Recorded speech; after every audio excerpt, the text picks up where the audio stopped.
Halo semuanya, selamat berjumpa kembali bersama saya di channel YouTube Pusatnya Informasi tentang Pinjaman Uang Online. Oke, untuk di video kali ini saya mau share lagi kepada Anda semua pengalaman saya pinjam uang di Danaku. Nah, buat kalian yang mau tahu pengalamannya seperti apa, kalian tinggal tonton video ini sampai selesai ya. Tapi sebelum mulai ke videonya, saya minta dukungannya dulu buat channel ini. Caranya dengan klik dulu tombol subscribe dan aktifkan juga tombol loncengnya, agar kalian semua gak ketinggalan informasi menarik selanjutnya dari channel ini.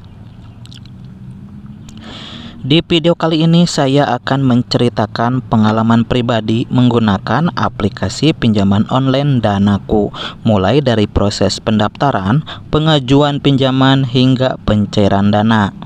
Dalam ulasan ini dibahas secara jujur tentang syarat pinjaman, limit dan tenor yang diberikan, bunga dan biaya, serta kelebihan dan kekurangan Danaku berdasarkan pengalaman langsung. Video ini dicocok untuk ditonton bagi kamu yang ingin tahu apakah Danaku aman, terpercaya, dan layak digunakan sebagai solusi pinjaman uang online cepat cair. Awalnya saya coba pinjam uang di aplikasi Danaku karena lagi butuh dana cepat untuk kebutuhan mendesak. Prosesnya cukup mudah. Saya tinggal download aplikasinya, lalu daftar pakai nomor HP dan lengkapi data diri sesuai KTP. Verifikasinya tidak ribet, cuma dimintai foto KTP dan selfie. Setelah akun aktif, saya langsung coba ajukan pinjaman. Limit yang muncul tidak terlalu besar di awal, tapi masih cukup buat kebutuhan saya. Saya pilih tenor yang paling ringan supaya cicilannya tidak terlalu memberatkan. Proses pengajuannya cepat, tidak sampai lama sudah ada notifikasi kalau pinjaman disetujui.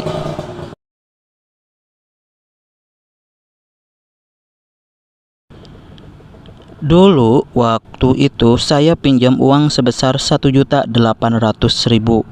dengan tenggat waktunya selama 100 hari dengan 3 periode cicilan. Bunganya sebesar 540.000. Biaya asuransinya sebesar 36.000. Dan untuk cicilan ke-1 sebesar 1.674.000. Cicilan kedua sebesar 351.000 dan cicilan ketiga yaitu sebesar 351.000.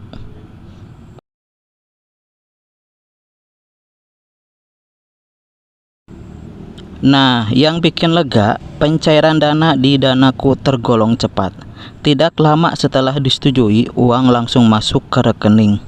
Dari situ saya mulai perhatiin rincian biaya, ada bunga dan biaya layanan yang sudah dijelasin di awal. Jadi masih bisa dipahami walau tetap harus dihitung biar tidak kaget saat bayar. Selama masa pinjaman, aplikasi Danaku juga ngasih pengingat jatuh tempo. Jadi kecil kemungkinan lupa bayar. Tapi menurut saya tetap harus disiplin karena kalau telat dendanya lumayan dan bisa bikin tagihan membengkak. Sementara untuk kelebihan Danaku yaitu aplikasi Danaku dijalankan oleh PT Trust Teknologi Finansial yang telah terdaftar serta diawasi oleh otoritas jasa keuangan sehingga statusnya legal lebih jelas dibanding pinjol ilegal. Selanjutnya, proses pengajuan cepat dan mudah. Kamu hanya perlu KTP dan data dasar untuk mendaftar. Proses pengajuan cepat dan pencairan seringkali bisa dilakukan dalam waktu singkat setelah disetujui. Dan pinjaman yang diberikan tanpa perlu jaminan, slip gaji atau kartu kredit. Jadi cocok buat banyak orang yang butuh dana darurat. Serta pilihan limit dan tenor fleksibel.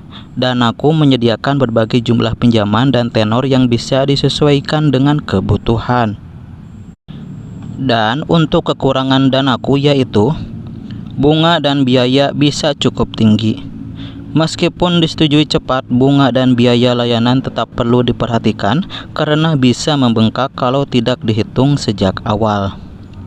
Dan jika jadwal pembayaran tidak disiplin, bunga dan denda keterlambatan bisa membuat total utang menjadi lebih besar dari yang direncanakan. Dan untuk beberapa pengguna awal mungkin mendapatkan plafon pinjaman rendah dibanding kebutuhan mereka, terutama bagi yang baru pertama kali mengajukan. Jadi, secara keseluruhan, pengalaman pinjam uang di Danaku cukup membantu untuk kondisi darurat dan cocok buat yang butuh dana cepat, asal digunakan dengan bijak dan sesuai kemampuan bayar. Jangan asal pinjam, pastikan benar-benar paham bunga, tenor, dan risikonya. Oke, demikianlah pengalaman saya mengenai meminjam uang di Danaku. Saya sarankan buat kalian sebelum memutuskan meminjam di aplikasi pinjaman online Danaku, sebaiknya baca dan pahami isi surat perjanjian secara keseluruhan. Nah, jika ada pertanyaan mengenai pengalaman saya meminjam di Danaku, silahkan tinggalkan komentar kalian di bawah video ini. Oke, semoga bermanfaat dan sampai berjumpa lagi di video berikutnya.